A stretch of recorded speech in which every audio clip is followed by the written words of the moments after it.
Artificial intelligence.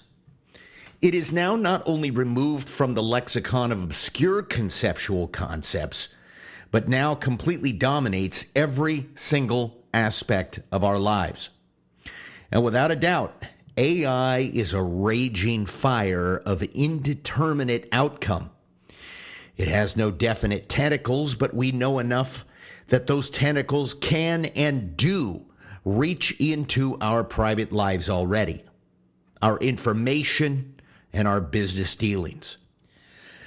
But even more than that, the usual cadre of bad actors in the elite echelons are plotting to make sure you and I will ultimately shut our fresh mouths and get in line. More on this and artificial intelligence at box number 7.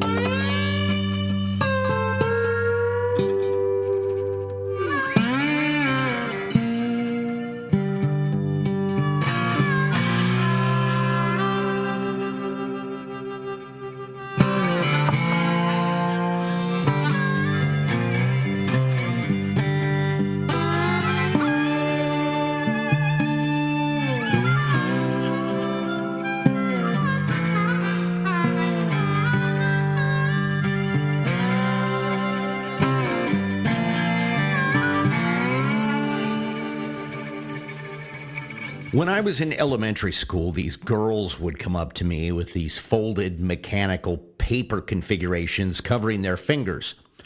It is what is called a cootie catcher, and it involves a series of choices that would ultimately lead to a gradual unfolding of various compartments, which would then contain some kind of designation.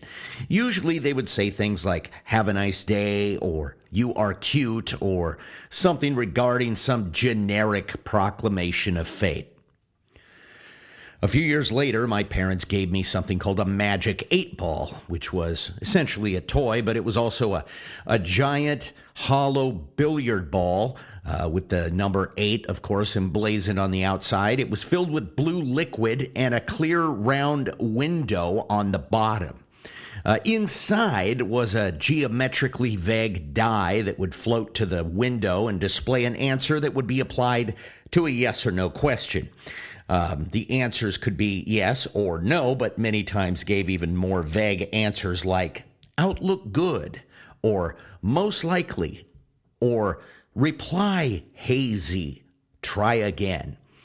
All in all, I came to discover there were about 20 possible answers, and when used in context, the 8-ball sort of felt like there was a sentient origin to it.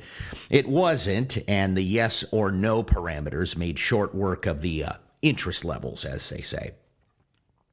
Of course, the 8-ball was arguably the gateway drug to the clearly occultic, much ballyhooed and oversold icon of amateur demonology and ad hoc necromancy, the Ouija board.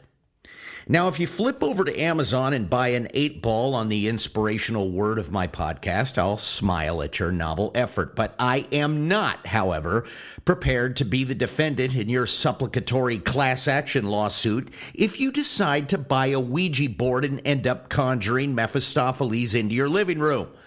I don't need any issues from the witches of Wish.com, Tetragrammaton from Temu, or any ersatz Aleister Crowley's coming for me. What's up? Anyway, I don't care that Hasbro makes them. I don't care if Toys R Us ever stocked them. And I certainly don't care if a bunch of dried-up academics at the Smithsonian Institute dismiss the Ouija board as some simple amalgam of swoon theory and psychosomatic nerve impulses. You're asking for trouble. Real trouble.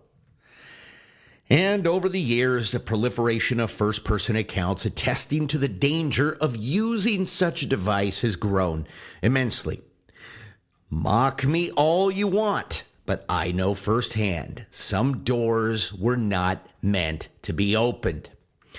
But what happens when the doors have been redefined? When the chilling voices on the other side of a veil have been replaced with the sterile interactions of text and electronic algorithms? So the argument is that ChatGPT is nothing more than a composite brain trust of all human input. All art created by AI is genetically connected to the characteristics of all art in the theater of existence. But is something conscious behind it? I mean, is it possible that the responses and attitudes returned in conversational input may be driven by something? That we have replaced the vintage mystical game board and the planchette of the Ouija with something that not only answers questions, but formulates plans, writes novels, songs, and even discusses the elimination of mankind in the hypothetical sense. You may notice that it always goes negative. Anyway, I'll leave that here for now.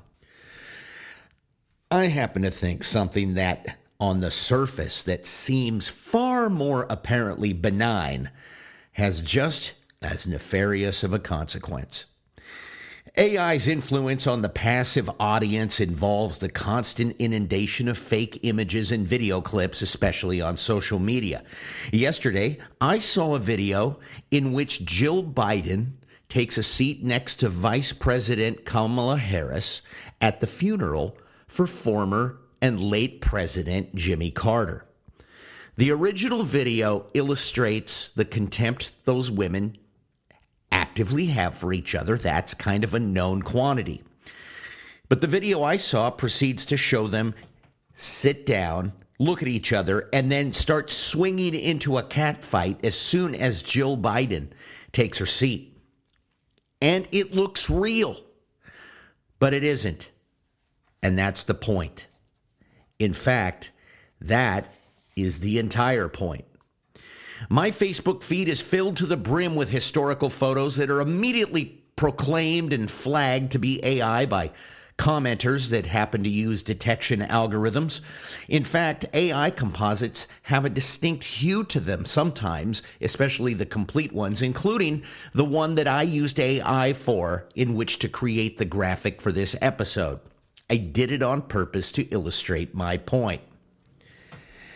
I requested for AI to create for me a Ouija board with the words Chat GPT emblazoned on the middle of it, and it sort of did it. It created some weird, early, probably some ancient, occultic-looking communication object or portal with the word in the middle, but that was on a single request, so I used it anyway. The point being is if we are subjected to this much longer, we will no longer have any sense of reality or its representation. But I will tell you, if you happen to be on the Jeffrey Epstein client list or on a videotape curated by P. Diddy, AI is giving you a sense of hope. Because by the time a video of you committing a sexual assault on a child is released, no one will believe it. In fact, we're very close to a worldwide zeitgeist in which no one believes anything anymore because there is no longer a sense of what is real. The snake venom of AI will make the public numb to the delivery methods, and truth will become indiscernible. And when the actual bite of exposure is tested, the perpetrators, the traffickers, and the malevolent forces will simply laugh and groom the next set of children while laughing at the suckers that made them wealthy. There's a reason only the sellers of children are going to prison, because the buyers are biding their time. In fact, if I were wanting to preemptively destroy any legal proceedings against myself, if I happen to be one of these horrible avatars from hell, I would start flooding the system with AI films of myself saying implausible things, or showing myself shoplifting, or breaking into someone's house, or attempting to steal the Mona Lisa. Things that could be dismissed as completely foolish So that when the actual video hit the market, it would be indiscernible from anything that was flooded out into the market. In fact, I just saw an ad for the sale of a prosthetic finger. One that you can wear in public that, when seen in a photograph, will make you appear to have 6 fingers on your hand. So if you are in the middle of committing a crime and you are wearing this prosthetic and the photographic evidence is presented in court, you can claim photo manipulation and submit an actual photo of your 5-fingered hand for the discovery process. Boom! Case thrown out. I wonder how long it's going to be until we're presented with 2 videos back to back. One, the 1963 Zapruder film showing President Kennedy's assassination in Dallas, Texas on November 22nd, and another showing Lincoln's assassination in April of 1865. How much longer until both of those videos are assumed to be fraudulent by an idiotic and numbed public? How long will it be before we cross the anthropological Rubicon to where there is no distinguishable line between the tactile and the ridiculous? But the worst case scenario involves control of the masses. There's a reason why the world's elites are trying to muster a grip on the ultimate control of AI, because all of their utopian dreams can be brought to bear on the populace. And by that I mean, shut your mouth, peasant. We know what's best. Eat your bugs, own nothing, and be happy. But when will this happen? I don't have the answer. Perhaps we can, just ask Chat GPT. I'm sure it can give you the time, date, process in the creepiest of fashions. Sterile, straight delivery, possibly a voice with no accent or no real inflection. Of course, if your electricity is out because AI has shut down your power because you've committed a social credit score violation, I guess you can always ask your Ouija board, if you have one. And that's it. This is box number 7.